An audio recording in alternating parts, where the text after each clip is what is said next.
Today we're talking about Bryson Dechambeau's ex-girlfriend, Hunter Nugent.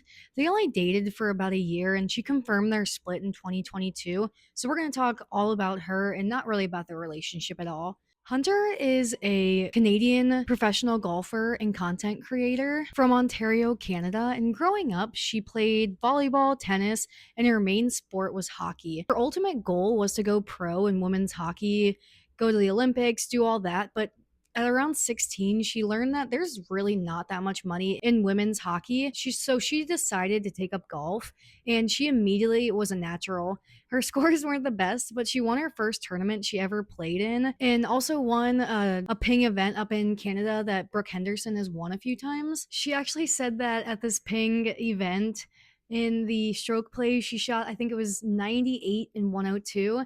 But then in the match play, she went on to shoot in the 70s. So she has no clue what happened there, but she was a new golfer and we all know how that goes. But because she started golf so much later than most competitive juniors, she wasn't recruited to any schools. And I actually have experience with this. The same thing happened to me. I started junior year around 15, and that's way too late at that point to get recruited. So she took a gap year and she moved down to Texas with her dad, where she practiced from sun up to sundown. And she actually started working with Randy Smith, Scotty Scheffler's coach. She really liked his teaching style. She said that he really helped her with the feel of the golf swing and he really helped her step up her game. Plus, all that practice she was doing, she started getting into more competitive tournaments like AJGA events.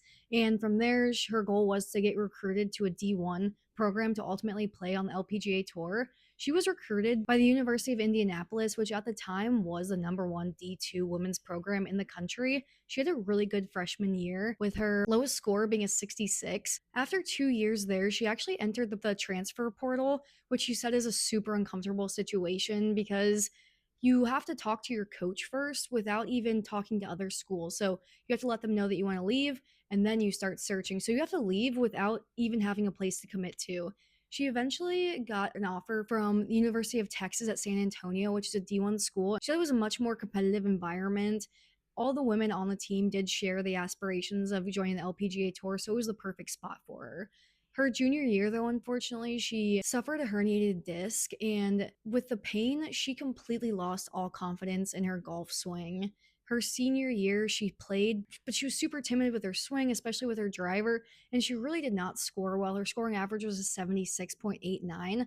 She was able to take a fifth year because of her injury season, and she ended up graduating in 2024 with a communications degree. She is super happy that she ended up taking this fifth year. After graduation, she moved back to Texas with her dad. Around this time, she started doing a lot more social media content and taking it much more seriously. She was actually contacted by Callaway's content creation team, which she joined. And she was later contacted by Girl Golf Games, if you've seen them on YouTube, to join them in Utah for a trip. They actually brought her on full time. So you can find her now with Girl Golf Games making YouTube videos. She started in 2025. And you can check out all of her socials, her Instagram or YouTube, and her Girl Golf Games YouTube. I love all of her content, and obviously she's super cool. She only dated Bryson for a year, but by making this video, it's brought me to her content. So I'm super thankful that she actually did that, and I'm excited to watch all of her content. I'm excited to see all the content she comes up with in the future with Girl Golf Games, as well as with herself and Callaway. So let me know what you think in the comments, and let me know if you knew any of this about Hunter or if you knew her before or after she dated Bryson.